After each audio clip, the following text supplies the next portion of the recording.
Dr. Salma Shahid from Department of Biochemistry, Government College Women University is here. Our today's lecture is all about coagulation cascade, that is the blood coagulation.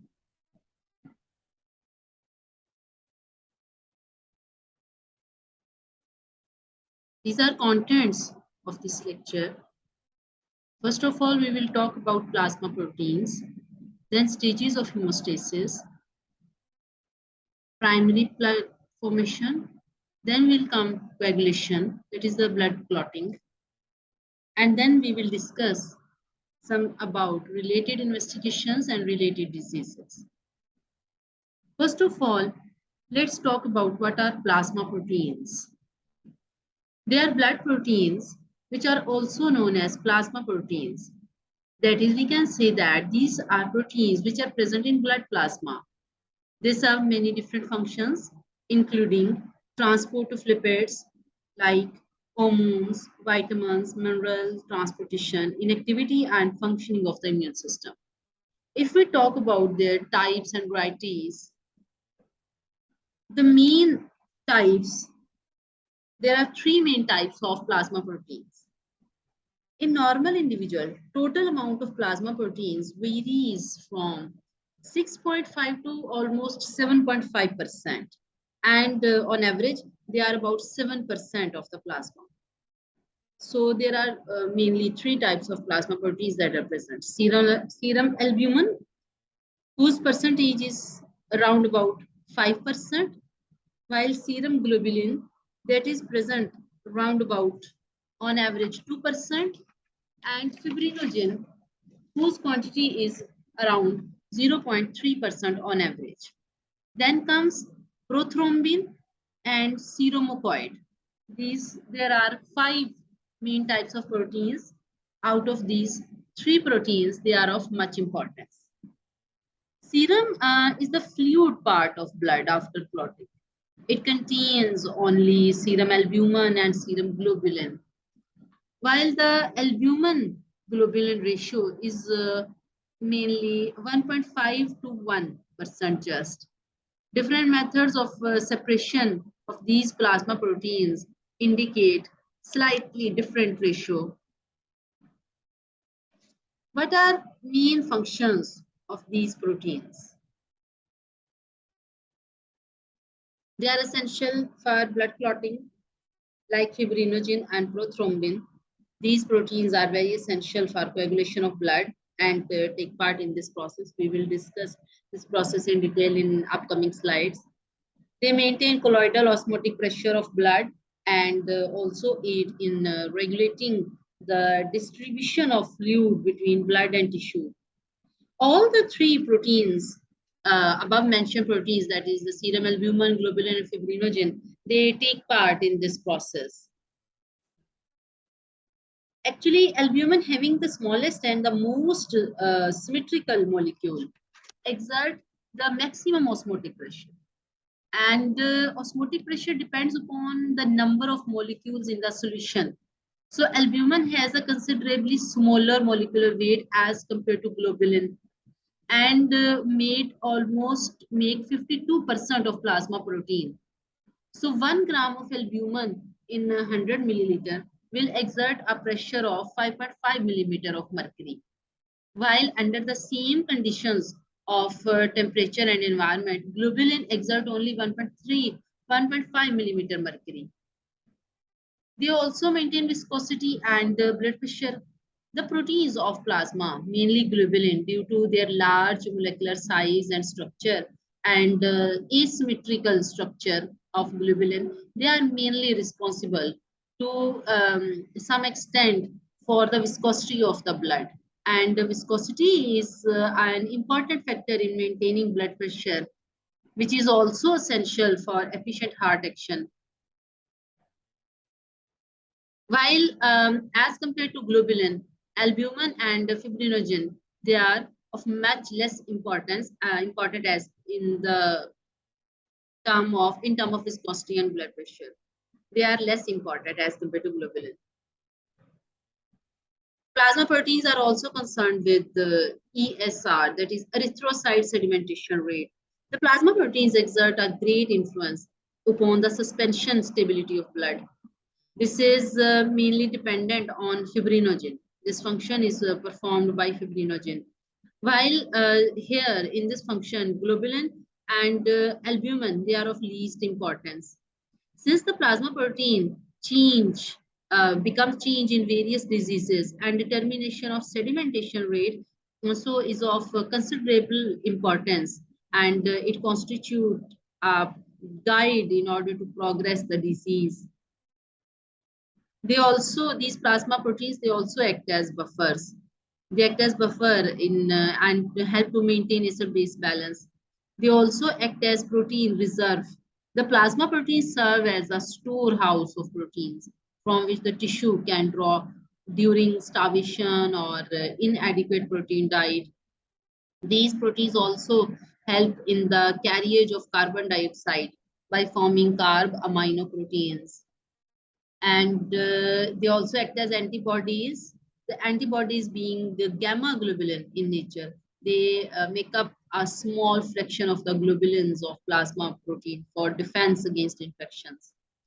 These proteins also help in the transportation of certain substances in the blood. These proteins, they combine with certain substances and help them to carry through the bloodstream.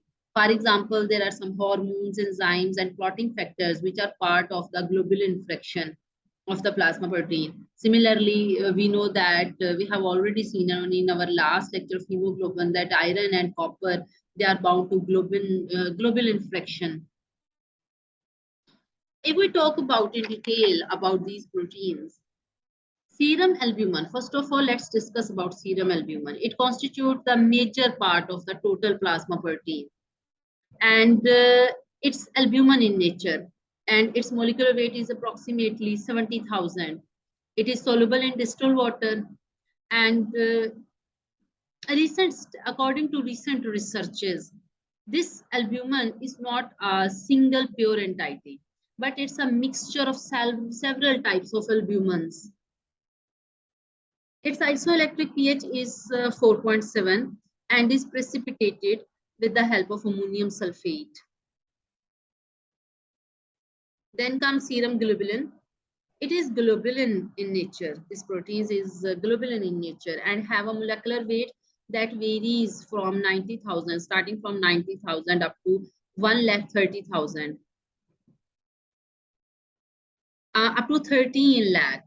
90,000, that is approximately from 1 lakh to 13 lakh.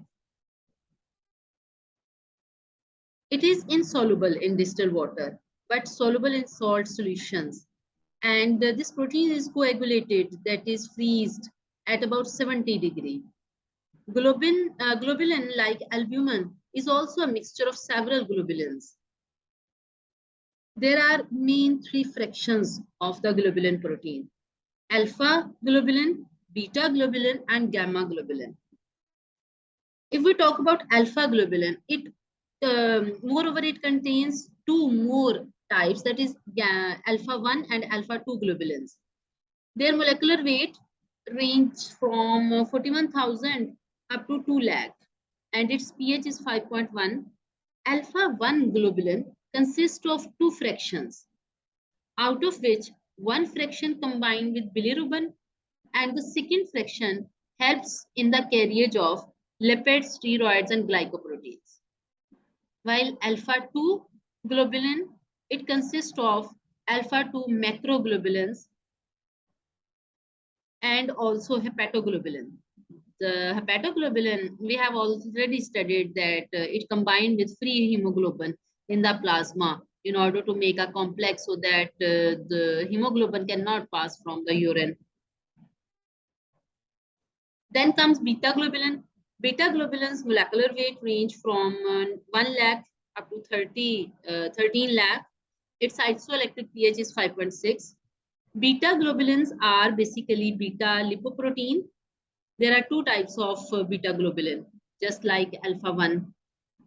The first type is beta lipoprotein, which helps in the carriage of lipids, steroid, and carotenes.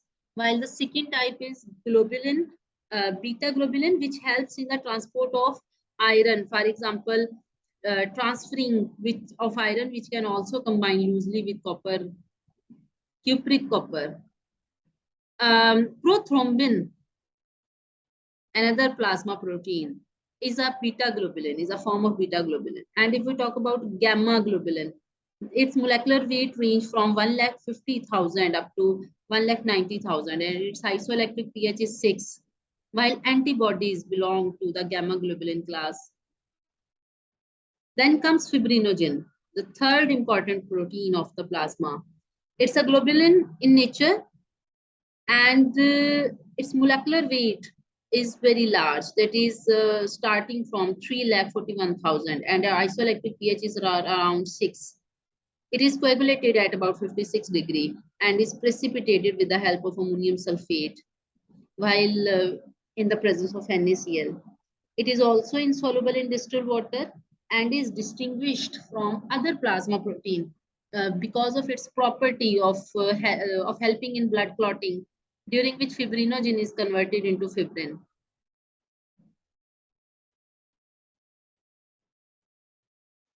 Then comes the process of hemostasis. Do not confuse hemostasis with the process of homeostasis. Hemostasis means hemo means blood and stasis means stopping. That is stoppage of blood. It means that prevention of blood loss. There are 4 main steps that take part in the process of hemostasis.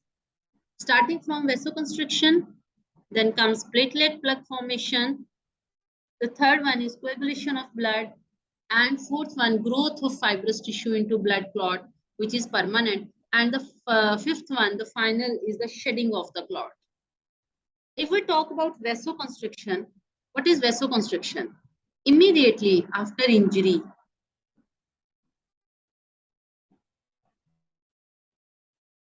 vasoconstriction or vascular constriction. Immediately after injury, the blood vessel constrict and decreases the loss of blood from the damaged portion. When the blood vessels are cut and the endothelium is damaged and the collagen is exposed, platelets adhere and collect to this collagen and get activated. The activated platelets secrete serotonin and other vasoconstrictor substances which cause constriction of the blood vessels.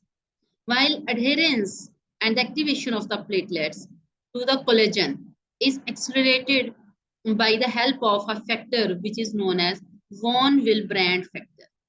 This factor acts as a bridge between a specific glycoprotein that is present on the surface of platelet and collagen fibrils. So vascular constriction is an immediate process that takes part the 3 mechanisms: local myogenic spasm, local autocoid factors, that is known as thromboxane A, 2, and nervous reflexes, that is pain. And it lasts from minutes to hours. The second is the formation of platelet plug. What is this process? Platelet plug formation. Platelets get adhered to the collagen of ruptured blood vessel, as we have seen on the last slide, and secrete adenosine diphosphate, that is ADP, and thromboxane A2. These 2 substances, that is ADP and thromboxane A, they attract more and more platelets and activate the platelets. All these activated platelets, they aggregate together to form a loose temporary platelet plug or temporary hemostatic plug, which close the ruptured vessel and prevent further blood loss. It's also an immediate process. Here, platelet aggregation is accelerated by a factor which is called PAF, platelet activating factor. Platelets are also known as thrombocytes.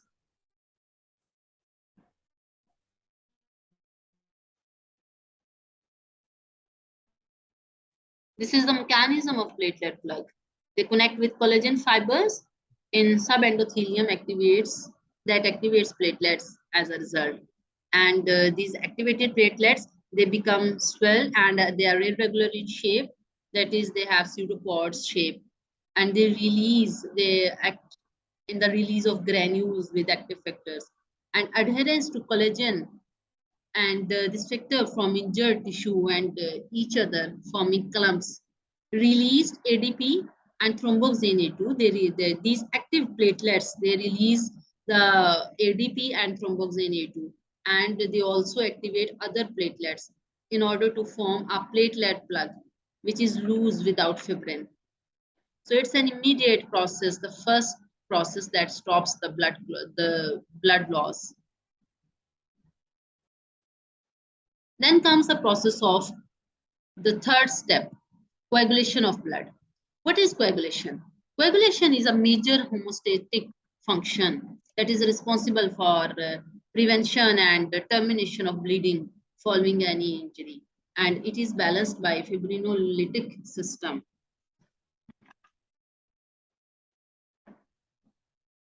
When blood is shed, it loses its fluidity in a few minutes and set into a semi-solid jelly. This phenomena is called coagulation or the blood clotting. When the further time passes, the clot retracts to a smaller volume and presses out a clear straw-colored fluid that is called serum. Serum will not clot anymore, just blood. That is blood. This is blood that clot. And when the process of coagulation is studied under the ultra microscope, it is seen that minute granules appear at first, often near a clump of disintegrating or breaking platelets. These granules, they join together to form needle-like crystals, which again unite with one another to form long threads across the whole bulk of blood. And these crystals or threads across one another and form a sort of network into the mesh of which the red and white blood cells become entangled in order to block the network. And the clot, this is the actually clot. The clot gradually retracts and serum separates out.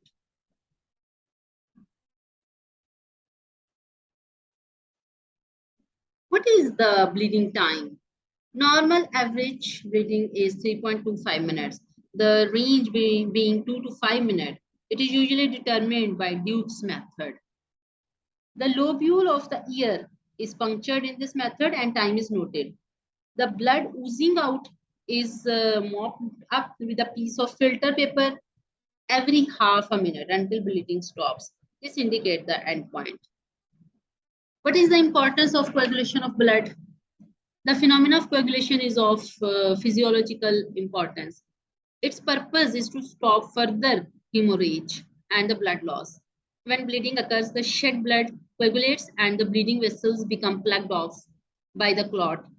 So the retraction of the clot, it compresses the ruptured vessel further. So in this way, the bleeding is stopped. If we talk about methods of determination of blood coagulation, there are three main methods that is known. The first one, capillary glass tube method. The second one, Wright's coagulometer. And this coagulometer is developed by a scientist whose name was Wright. And third one is method of Lee and White. The two scientists, Lee and White, who discovered this method.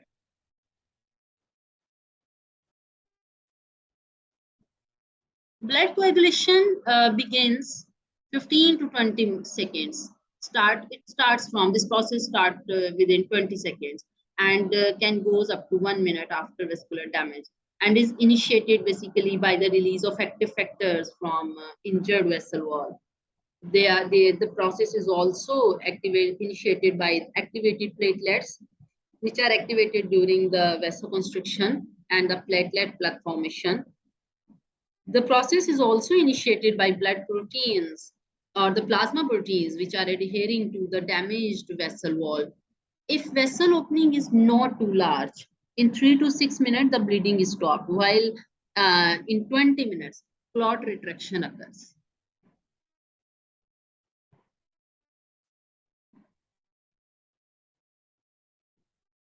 Then comes the fourth point, fibrous organization or clot dissolution.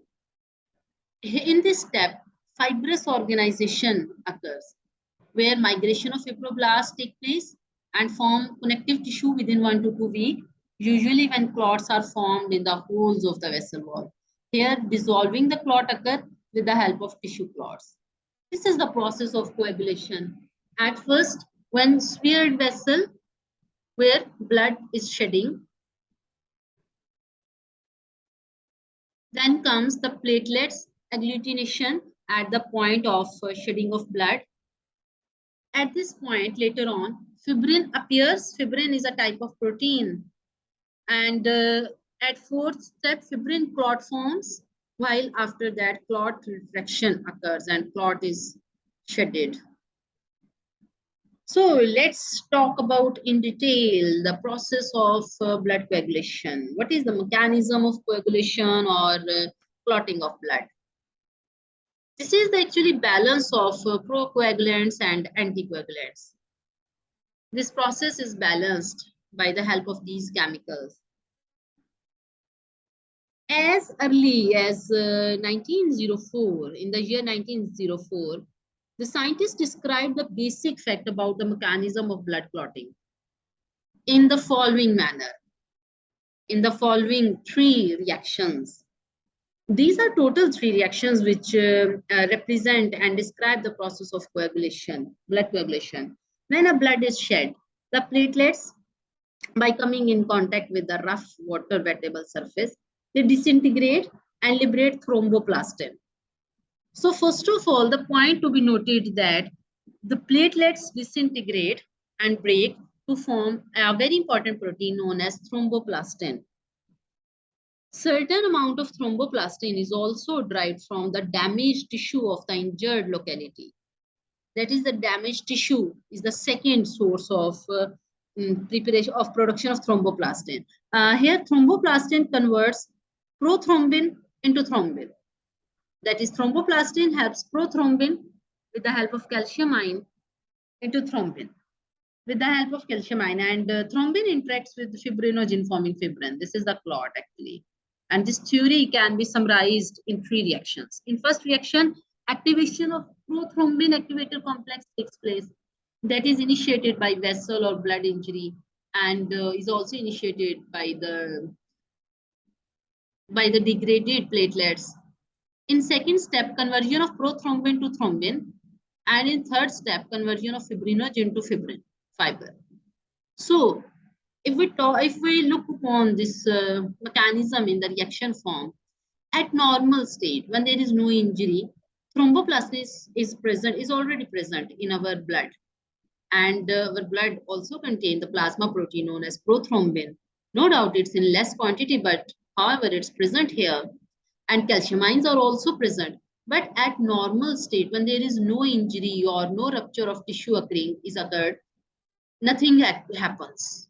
While as soon as the injury happens and the injury initiates the prothrombin activator complex, because of presence of this complex, the same thromboplastin, prothrombin, with the help of calcium ion, prothrombin is converted to thrombin. Actually, prothrombin is the pro form, the inactive form of thrombin protein. It's the same protein, just the inactive form. This thrombin protein then combines with fibrinogen. We have already seen fibrinogen in the plasma protein. Both of these proteins combine to form a fibrin. That is actually a clot. The rate limiting factor is step 1, that is activation of prothrombin activator complex. And to remind again that this prothrombin activator complex is initiated when there is a blood injury or a tissue injury takes place. Since 1940, research work has indicated that the clotting mechanism is a complex process. And in 1954, an international committee was established, and committee suggested an international system of nomenclature time to time with the appearance of new factors. This is the diagrammatic representation of this process. That is, prothrombin protein with the help of calcium and prothrombin activator complex converts to thrombin. Thrombin with the help of fibrinogen, both of these proteins combine to form a fibrinogen monomer. And this fibrinogen monomer again in the presence of calcium is converted to fibrin fibers, which is then converted to cross-linked fibrin fibers, and it's a clot. What is a blood clot? This is mesh of fibrin fibers with trapped blood cells, platelets, and plasma, as we can see here. Clot retraction.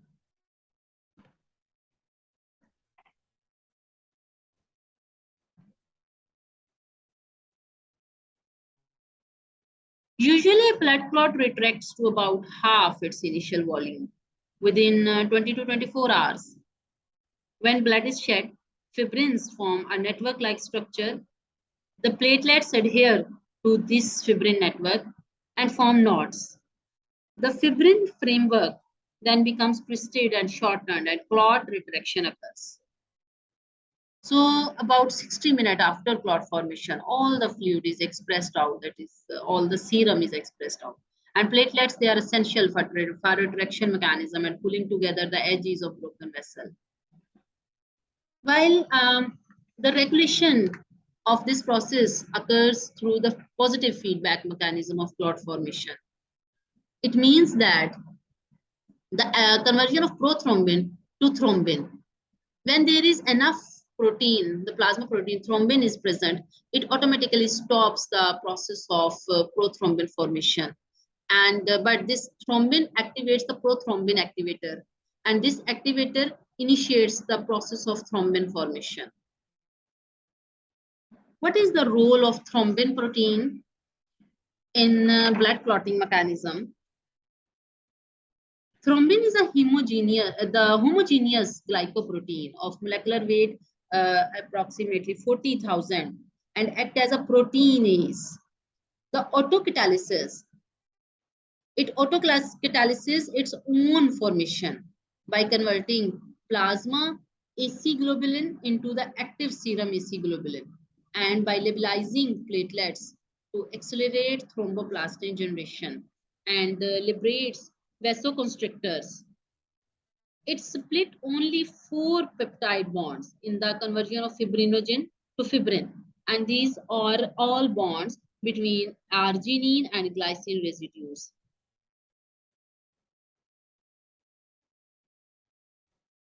What is the role of phospholipids? Phospholipid cephalin helps in the formation of prothrombinase. In the intrinsic system, it's in the platelet factor 3. We will study factors in detail. And in the extrinsic one, it is present in tissue thromboplastin. And what is the role of protein? We have already seen that blood clotting factors, they are plasma proteins, mostly beta globulins. And a few of them are, however, either gamma globulin or alpha globulin also. Initiation of coagulation, that is formation of prothrombin activator. How its formation takes place. So clotting initiate when there is a trauma occur to the vascular wall and adjacent tissues. The trauma to blood itself also start this process of coagulation, and contact of blood with collagen and damaged endothelium or even contact of blood with water may initiate this process. There are 2 cascade pathways for prothrombin activator formation, the intrinsic and the extrinsic pathway. Intrinsic pathway is long and extrinsic pathway is relatively short. Before going to the both cascade pathways, let's first of all talk about the clotting factors. In total, there are 13 clotting factors that take part in the process of coagulation. The first one, factor 1. This is it is known as fibrinogen. It is the factor 1. Fibrinogen or factor 1, which has a molecular weight of 340,000 and is a glycoprotein in nature. What is its function? Its function is the adhesive, it's an adhesive protein that forms the fibrin clot. It's a globulin in nature, but has a much bigger molecular structure as compared to the serum globulin. The fibrinogen, we have already talked about fibrinogen during the plasma proteins. We know that it is coagulated at about 56 degrees and is precipitated with the help of ammonium sulfate and NaCl. So it is distinguished from other plasma protein by its property of clotting, during which fibrinogen is converted into fibrin. So the factor 2, second factor is prothrombin.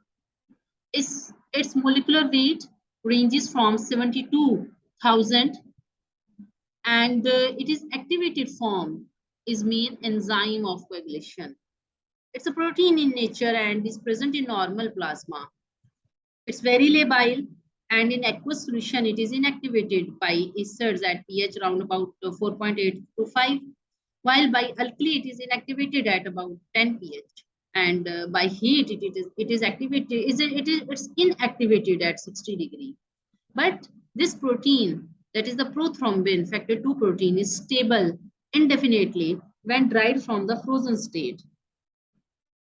Then comes the factor 3, tissue factor.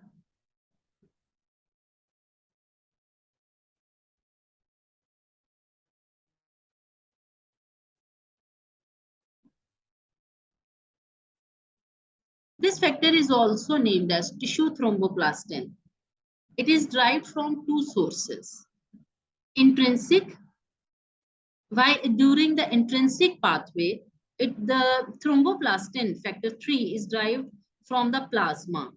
And during extrinsic pathway, it is derived from injured tissues. So in extrinsic pathway, it is known as tissue thromboplastin. While in intrinsic pathway, it is already present in the plasma. Intrinsic thromboplastin is formed in the plasma due to interaction between different plasma factors, for example, Hegman factor or factor number 12 or PTA or factor number 11 or Christmas factor or factor 9. Because in intrinsic factor, there are too many factors that take part. Prothrombin protein is converted into thrombin with the help of intrinsic thromboplastin. So the main function of this thromboplastin protein or the factor 3 is the conversion of prothrombin into the thrombin with the help of in the presence of calcium ion. The point to be noted here that without calcium ions, the process of coagulation will not take place. It should also be noted that blood flowing normally through the circulatory system will not clot. But if the surface of the blood vessel becomes rough due to any reason or ruptured or injured or come in contact with the water or come in contact with the outer environment, the blood will clot even without the addition of tissue extract. Because in extrinsic thermoplastin, the thermoplastin protein is already present in the plasma. While in case of extrinsic or tissue thromboplastin, this protein is formed from, this factor is formed from different tissues. For example, it is extracted from brain, lungs, etc. as a result of injury. So long it was known that prothrombin was converted into thrombin with the help of calcium ion and thromboplastin. So there are two main factors that help to convert prothrombin into thrombin, which are liberated from damaged tissues. But recently, it has been found that various plasma factors like factor 8, 7 or proconvertin, they are required for such conversion, and the process is called extrinsic thromboplastin formation. Then comes factor 4 or calcium factor, the very important factor. It's a metal cation which is necessary for coagulation reactions. It's a ionic calcium that greatly help in blood clotting by acting as a cofactor in the coagulation process. It is very essential for the formation of both intrinsic and extrinsic thromboplastin. That is factor 3. And also it's very important to convert prothrombin into thrombin. Then comes factor 5, which is also known as labile factor. It's a cofactor for activation of prothrombin to thrombin, just like calcium or factor 4. This factor is necessary for the complete conversion of prothrombin into thrombin. And by both cascade, by extrinsic or intrinsic thromboplastin. It's a protein, it is heat labile and is activated within half an hour at 56 degree, or even by increasing temperature, pH up to 10. It's also present in plasma, but is used up during clotting. Then comes factor 6, or it's also named as acelerin. This factor It's not given here, but yes. Factor 6. Factor 5 is known as labile factor or pro-acelarin factor, while factor 6 is known as acelarin factor. This factor is a hypothetical activation product of pro-acelarin. That is, we can say that factor 6 is used to activate factor 5. Then comes factor 7, or it is also known as stable factor or pro-convertin. Factor 7 is a pro-convertin factor. It's also known as, its function is to convert serum prothrombin, conversion accelerator. So if we talk about its function of the factor 7, with tissue factor initiates extrinsic pathway. This factor is present in plasma and is not used up during clotting. It is heat stable and can withstand at temperature up to 60 degree, 56 degree almost. It's a protein and remain associated with prothrombin. It accelerates, factor 7 accelerates extrinsic or tissue thromboplastin formation. It should be noted that extrinsic thromboplastin is also known as tissue thromboplastin, while intrinsic thromboplastin is known as plasma thromboplastin. Because plasma is present inside, so plasma thromboplastin give an intrinsic cascade, while tissue is present outside the plasma, outside the blood. So tissue gives an extrinsic cascade. This definition is just to remind. Okay, it's very important to note that the factor 7 formation of factor 7 is retarded after administration of decumarine, and in the deficiency of vitamin K. Both vitamin K and decumarine, they are used as anticoagulants. It means that if a patient take any anticoagulant, it will stop the formation of factor 7. So ultimately coagulation, the process of coagulation will stop. During blood clotting, proconvertin is changed into convertin. Proconvertin is factor 7, which is changed into convertin. Then comes factor 8, anti-hemophilic factor. It's a cofactor also for intrinsic activation of factor 10.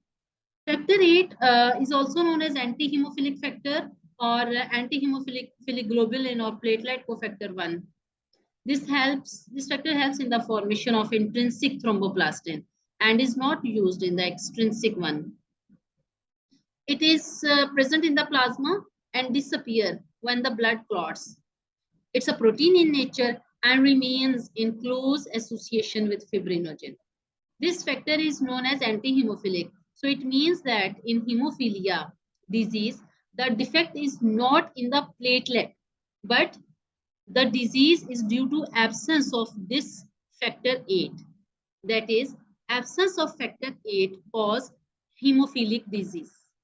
The deficiency of this factor result in the classical hemophilia. And this disease is a sex-linked recessive trait. When body fails to synthesize this essential globulin due to the absence of the specific enzyme, it is also controlled by the mutant gene. Then comes factor 9.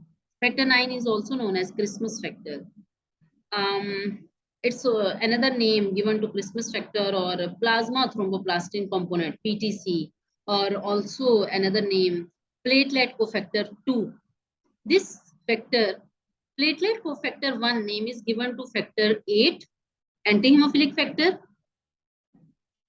The name is not mentioned here, but I think, yes, factor 8, anti-hemophilic factor or anti-hemophilic globulin or anti-hemophilic factor A. While factor 9, it's plasma thromboplastin PTC component or Christmas factor or anti-hemophilic factor B. What is the function of factor 9 or Christmas factor? This factor is necessary for intrinsic thromboplastin, and the absence of this factor leads to a disease that is stimulated by hemophilia and known as hemophilia C. It's also sex-linked recessive trait. It is absorbed by aluminum hydroxide and is heat labile and is relatively stable on storage. Then comes factor 10. Stewart factor or Stewart power factor. What is the function of Stewart factor? It activated form is enzyme for final common pathway activation of prothrombin. Actually, factor 10 takes part in both cascade, intrinsic and extrinsic cascade. It is activated by active Hegman factor, and Hegman factor is the, okay, we are talking about factor 10. Chemically, it has many of the proteins similar to that of factor 7. Its synthesis, that is synthesis of factor 10, is also retarded after administration of decumarine, which is an anticoagulant. It means that if a patient takes anticoagulant, the anticoagulant will retard the formation of factor 7 and factor 10. Absence of this factor leads to mild hemorrhagic disease. Factor 11, which is known as plasma thromboplastin antecedent, PTA, it is activated by active Hegman factor and ultimately leads to formation of thrombin. Deficiency of this factor causes mild bleeding tendency of hemophilia D type and is transmitted also as sex-linked dominant trait in male and female both. Then comes factor 12 or Hegman factor or surface factor. Factor 12, this factor that normally starts a PTT-based intrinsic pathway. Factor 12 is also protein in nature, and the inactive form is activated on surface contact. This is in turn activates the protein separating enzyme to produce plasma kinin. So its resulting effects, they are increased vascular permeability and dilation of blood vessels. Then comes the last factor 13, or also known as fibrin stabilizing factor, LLF. This factor active form of this factor 13, along with the help of calcium ion, converts soft fibrin clot to a solid clot. Its action also decreases the solubility of the clot in urea solution. Person having congenital malformation of this factor 13 suffer from poor wound healing. Then comes high molecular weight kininogen and pre-kallikrein. They are also cofactors and activated form that participate in at beginning of PTT based intrinsic pathway. So let's talk about in detail the extrinsic pathway or the extrinsic cascade, which is initiated when injured vascular wall or extravascular tissue come in contact with blood. Injured tissues release tissue factor, tissue thromboplastin. We have already seen that tissue thromboplastin is the factor 3 and is specially used in the extrinsic cascade. It's a lipoprotein, proteolytic and phospholipid component.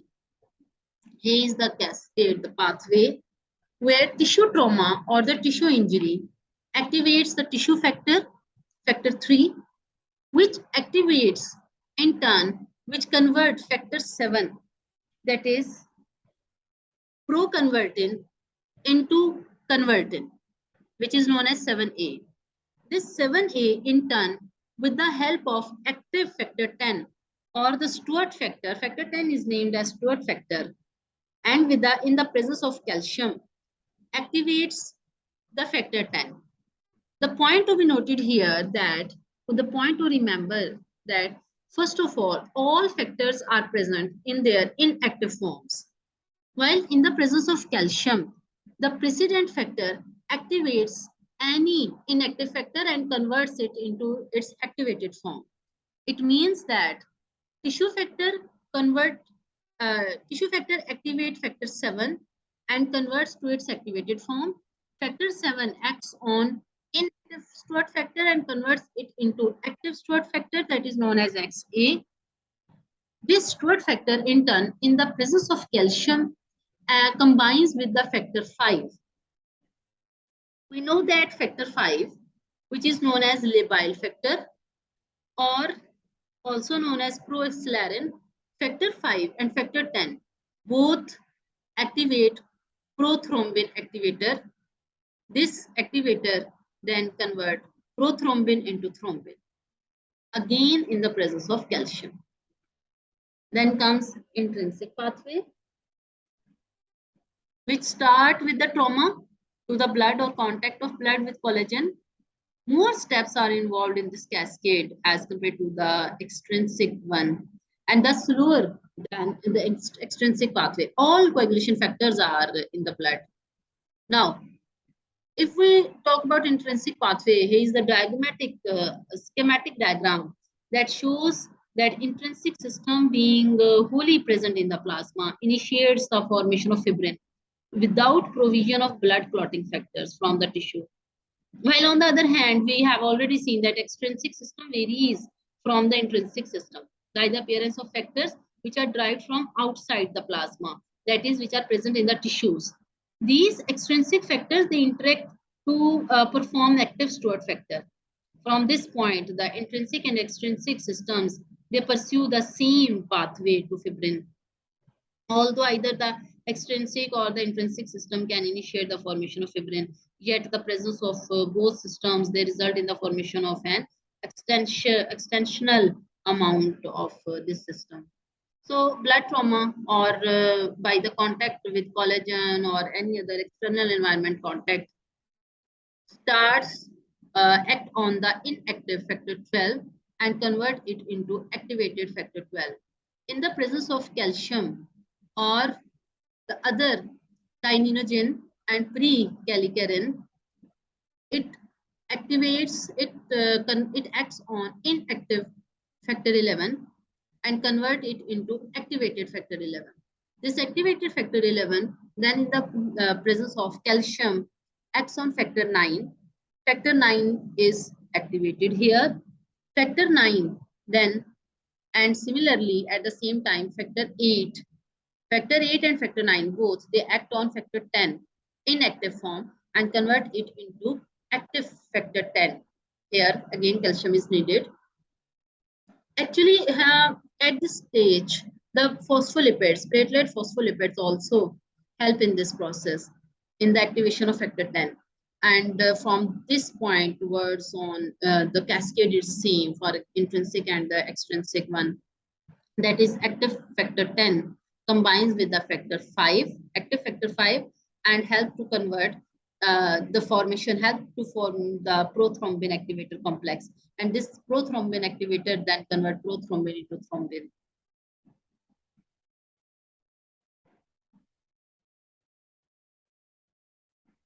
Calcium is necessary for all steps, but first two steps.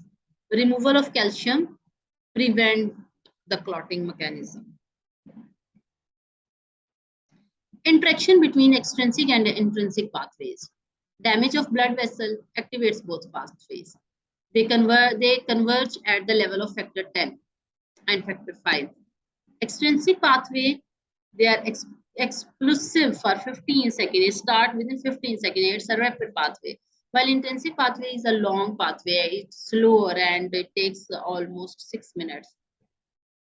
Here is another diagrammatic representation and the comparison of the both factors.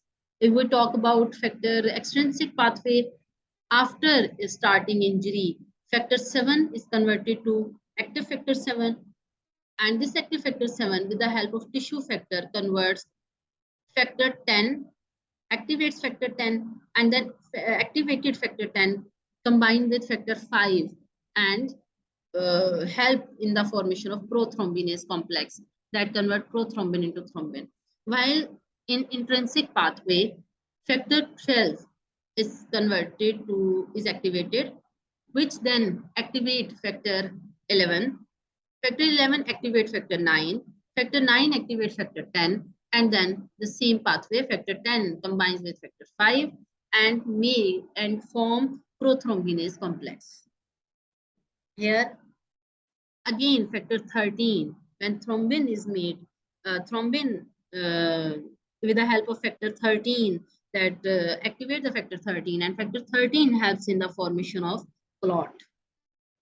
If factor 13 is not present, we know that there would be no blood coagulation. While if we talk about prevention of blood clotting, Hopefully at this stage, process of blood coagulation is clear. So let's talk about prevention of blood clotting.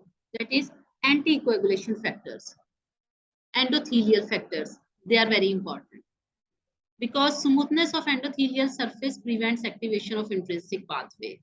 Similarly, there is also glycosilex that repels platelets and clotting factors and so inactivate or stops the process of coagulation.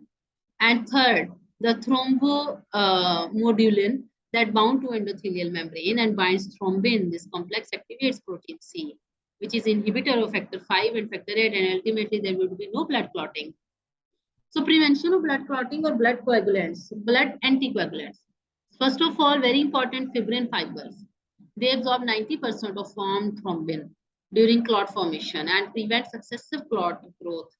While anti-thrombin 3 factor, they also bind thrombin and interact with heparin. Heparin is an anticoagulant.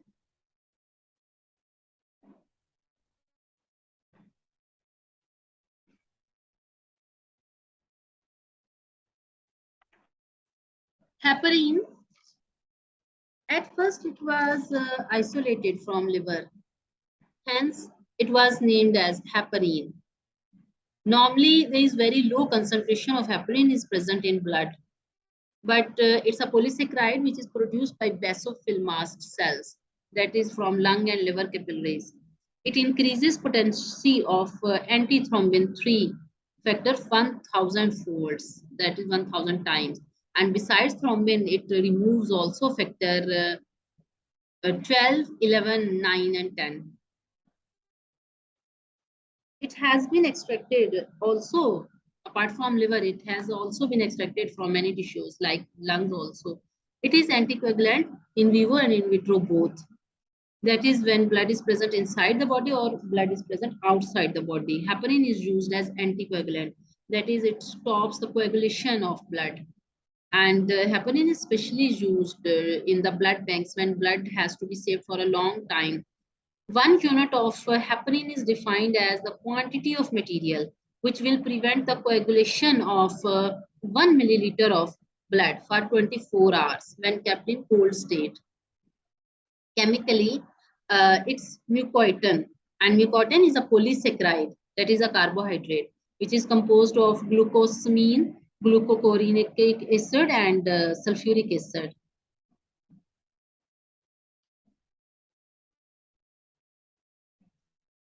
Lysis of blood clots, that is plasmin.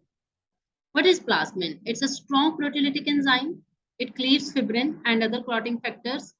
It's a precursor in plasminogen in active form. And plasmin is activated by tissue plasminogen activator and is released from injured tissues, that is 1 to 2 days after clot formation.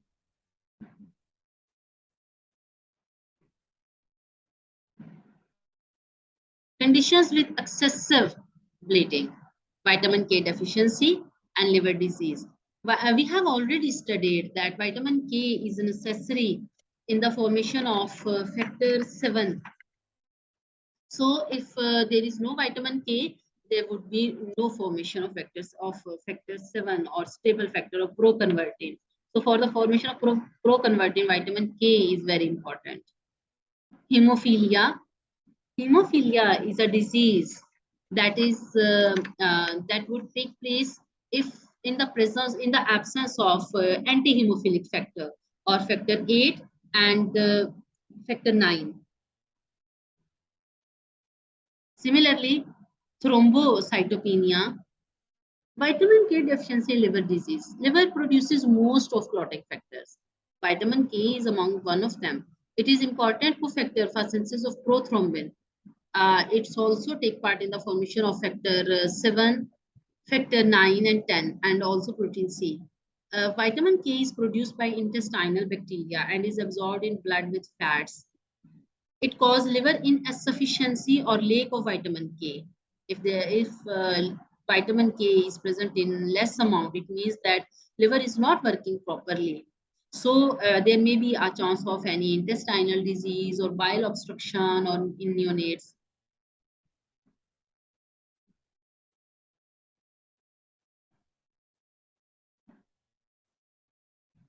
What is the use of anticoagulants in clinical use? They are used for the treatment and prevention of thromboembolic conditions. Heparin is very important anticoagulant that because its action is very immediate and is applied by injection directly into the blood. Its duration is very short of short duration of anticoagulant effect. It shows just for hours. And the second one is coumarin, warfarin.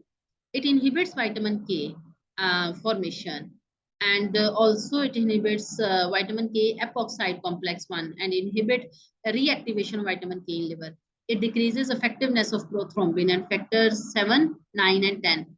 Action after hours takes place. Its action is long as compared to the heparin, but lasts longer days. Prevention of blood coagulation outside the body, that is in vitro. There are some glass container that are used and clotting happens in 6 minutes. Silicone container, for example. Also, heparin is also used in vitro. And by decreasing ionized calcium in blood, that is by using oxalate, citrate, the calcium ion can be crystallized out.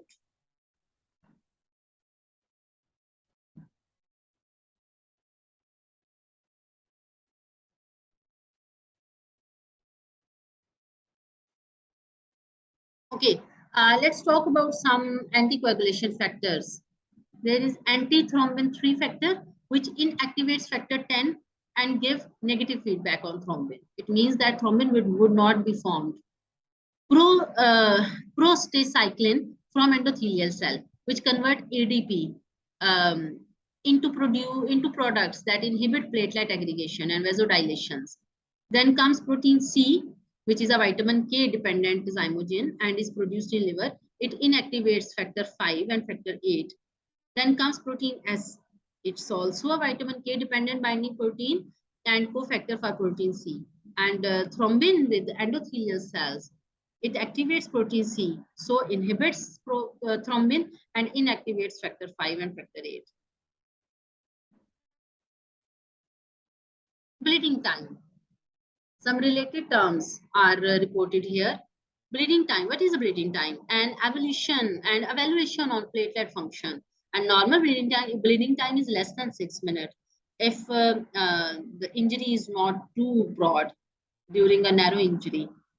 Platelet count. Normal platelet count can start from 1,50,000 and can goes up to 4 lakh per milliliter.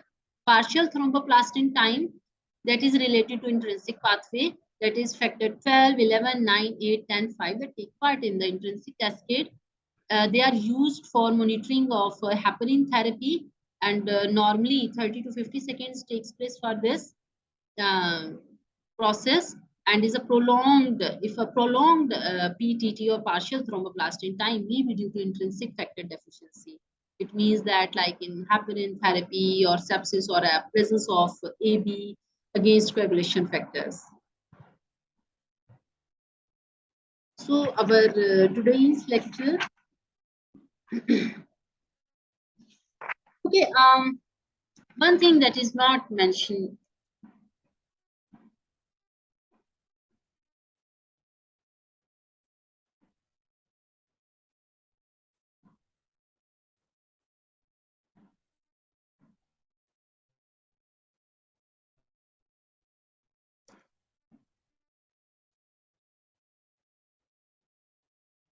Okay, the factors which are not mentioned here, but we can discuss about these factors. Factors preventing coagulation and factors hastening coagulation. For example, if we talk about factors that prevent coagulation, it means by lowering temperature, coagulation can be prevented.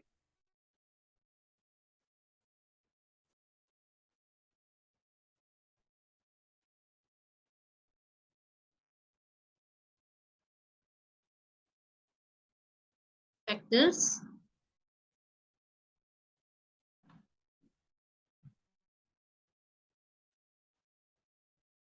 preventing coagulation. By lowering temperature, coagulation can be prevented. That is, coagulation is takes place at best at 37 degree.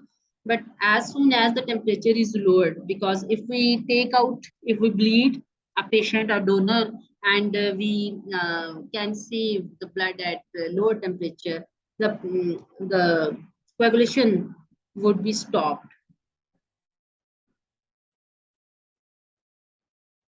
So our lecture ends here.